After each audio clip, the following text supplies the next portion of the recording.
তুমি ছাড়া তো আমার আর কেউ নাই। আল্লাহ গো, তুমি যদি মাফ না করো কে আমাকে মাফ করবে? তুমি যদি মাফ না করো কে আমাকে মাফ করবে?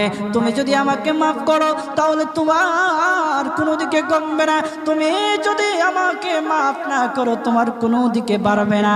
আল্লাহ গো, তুমি আমাকে মাফ করে দাও। সারাটা জীবন অন্যায় কাজ করেছি, সারাটা জীবন নাফরমানি করেছি, আমার কাছে কালেমার দাওয়াত কম আসে নাই, আমার কাছে কালেমার দাওয়াত কম আসে নাই, আমাকে লোকেরা কম বোঝায় নাই। ওগো আল্লাহ, তুমি আমাকে মাফ করে দাও।